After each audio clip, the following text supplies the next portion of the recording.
कराना पड़ेगा हमें, या तो आप 20 तारीख से पहले आ जाओ।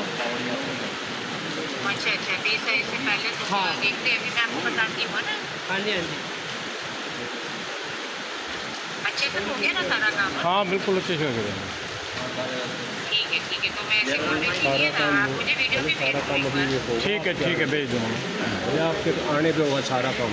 हाँ बाकी तो आप आ लोगे जब होगा ना। ये संस्कार हुआ है, अभी तो संस्कार हुआ है। अभी और कितना टाइम लगेगा? तो हम लोग भी क्या खाएंगे और नाइट चूल्हा जलाएंगे।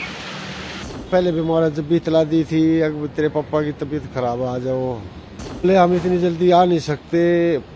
रात को 3 बजे 4:30 बजे कर दिया दिन मेरा फोन, आगे एक्सपायर हो लिए तेरे फादर। बोल फिर उन्होंने बताया दाह संस्कार कर दो। फिर उन्होंने 5100 रुपये भेजे थे दाह संस्कार के, ये हमारे आनंद जी ने वापस भी भेज दिए।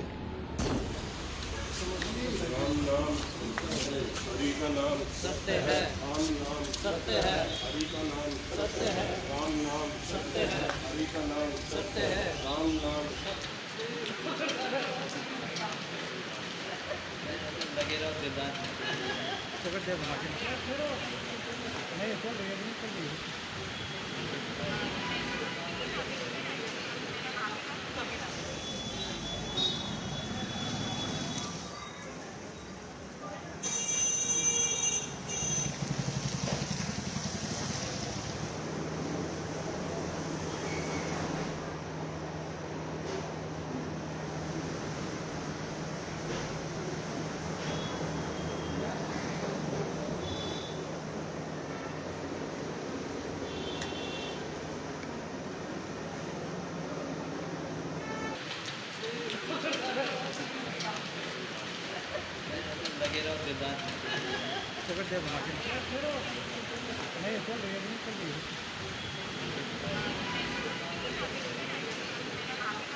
हरि का नाम सत्य है, राम नाम सत्य है, हरि का नाम सत्य है, राम नाम सत्य है, हरि का नाम सत्य है, राम नाम। तो ये दोनों मियाँ बीबी सोनीपत में ही एक दूसरे आश्रम में आए थे।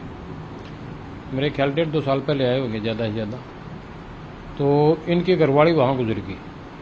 तो गुजरने के बाद फिर ये कुछ दिन बाद मतलब 13 मार्च इसी साल में ये हमारे पास आश्रम में आ गए।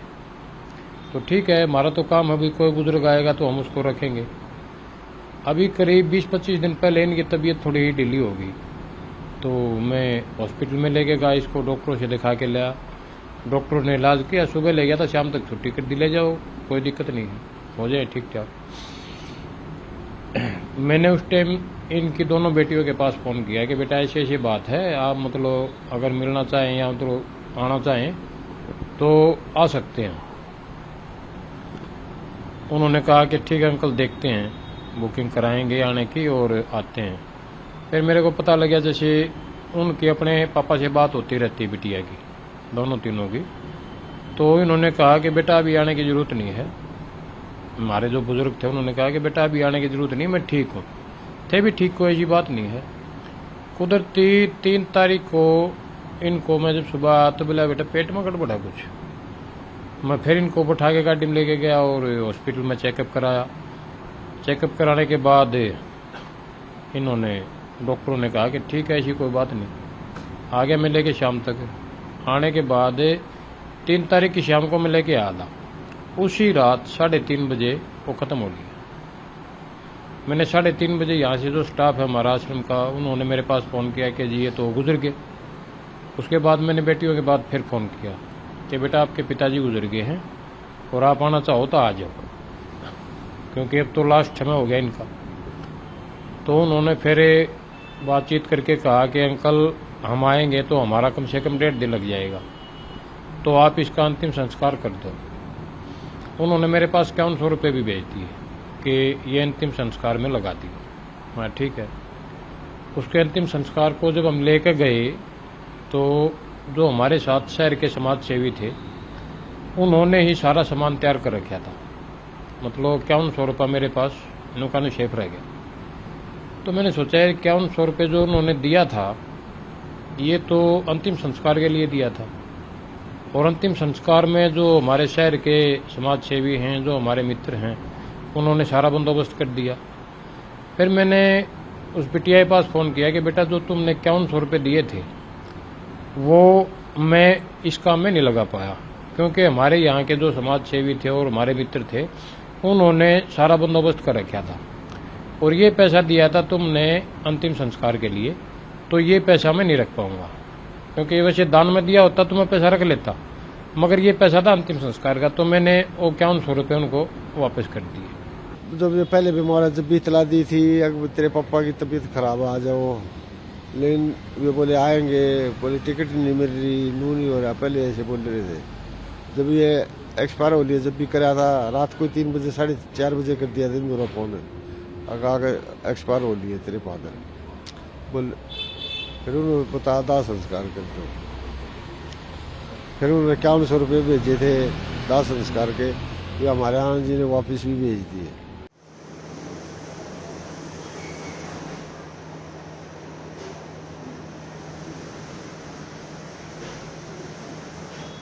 स्वभाव बहुत अच्छा था, बहुत बढ़िया। मिलनसार। हाँ, लड़कियों से बात होती थी उसकी, कनाडा वाली से भी और ये यहाँ नेपाल वाली से भी, दोनों से बात होती थी उसकी।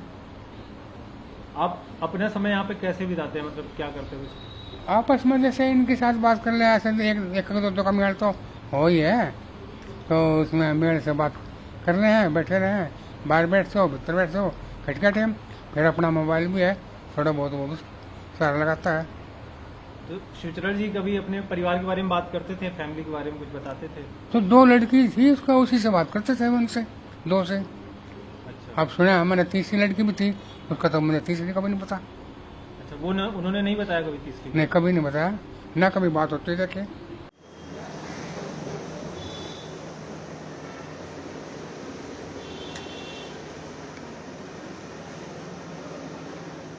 ये दोनों मियाँ बीबी सोनीपत में ही एक दूसरे आश्रम में आए थे, मेरे ख्याल 1.5-2 साल पहले आए होंगे ज़्यादा से ज़्यादा। तो इनकी घरवाली वहाँ गुजर गई, गुजरने के बाद फिर ये कुछ दिन बाद मतलब 13 मार्च इसी साल में ये हमारे पास आश्रम में आ गए। तो ठीक है, हमारा तो काम है, अभी कोई बुजुर्ग आएगा तो हम उसको रखेंगे। अभी करीब 20-25 दिन पहले इनकी तबीयत थोड़ी ही ढीली हो गई, तो मैं हॉस्पिटल में लेके गया, इसको डॉक्टरों से दिखा के लाया। डॉक्टरों ने इलाज किया, सुबह ले गया था, शाम तक छुट्टी कर दी, ले जाओ कोई दिक्कत नहीं है, हो जाए ठीक ठाक। मैंने उस टाइम इनकी दोनों बेटियों के पास फ़ोन किया कि बेटा ऐसी ऐसी बात है, आप मतलब अगर मिलना चाहें या मतलब आना चाहें तो आ सकते हैं। उन्होंने कहा कि ठीक है अंकल, देखते हैं, बुकिंग कराएंगे आने की और आते हैं। फिर मेरे को पता लगा जैसे उनकी अपने पापा से बात होती रहती बिटिया की, दोनों तीनों की, तो इन्होंने कहा कि बेटा अभी आने की ज़रूरत नहीं है। हमारे जो बुज़ुर्ग थे उन्होंने कहा कि बेटा अभी आने की ज़रूरत नहीं, मैं ठीक हूँ। थे भी ठीक, कोई ऐसी बात नहीं है। कुदरती 3 तारीख को इनको मैं जब सुबह आया तो बोला बेटा पेट में गड़बड़ है कुछ। मैं फिर इनको बैठा के गाड़ी में लेके गया और हॉस्पिटल में चेकअप कराया। चेकअप कराने के बाद इन्होंने डॉक्टरों ने कहा कि ठीक है, ऐसी कोई बात नहीं। आ गया मैं लेके शाम तक। आने के बाद 3 तारीख की शाम को मैं लेके आया था, उसी रात 3:30 बजे वो ख़त्म हो गया। मैंने 3:30 बजे यहाँ से जो स्टाफ है हमारा आश्रम का, उन्होंने मेरे पास फ़ोन किया कि जी ये तो गुजर गए। उसके बाद मैंने बेटियों के बाद फिर फ़ोन किया कि बेटा आपके पिताजी गुजर गए हैं और आप आना चाहो तो आ जाओ, क्योंकि अब तो लास्ट समय हो गया इनका। तो उन्होंने फिर बातचीत करके कहा कि अंकल हम आएंगे तो हमारा कम से कम 1.5 दिन लग जाएगा, तो आप इसका अंतिम संस्कार कर दो। उन्होंने मेरे पास 5100 रुपये भी भेज दिए कि ये अंतिम संस्कार में लगा दी। हाँ ठीक है। उसके अंतिम संस्कार को जब हम लेकर गए तो जो हमारे साथ शहर के समाज सेवी थे उन्होंने ही सारा सामान तैयार कर रखा था, मतलब 5100 रुपये मेरे पास नुकान शेफ रह गया। तो मैंने सोचा है 5100 रुपये जो उन्होंने दिया था ये तो अंतिम संस्कार के लिए दिया था, और अंतिम संस्कार में जो हमारे शहर के समाज सेवी हैं, जो हमारे मित्र हैं, उन्होंने सारा बंदोबस्त कर दिया। फिर मैंने उस बिटिया के पास फ़ोन किया कि बेटा जो तुमने 5100 रुपये दिए थे वो मैं इस काम में नहीं लगा पाया, क्योंकि हमारे यहाँ के जो समाज सेवी थे और हमारे मित्र थे उन्होंने सारा बंदोबस्त कर रखा था और ये पैसा दिया था तुमने अंतिम संस्कार के लिए, तो ये पैसा मैं नहीं रख पाऊंगा, क्योंकि वैसे दान में दिया होता तो मैं पैसा रख लेता, मगर ये पैसा था अंतिम संस्कार का, तो मैंने वो 5100 रुपये उनको वापस कर दिए।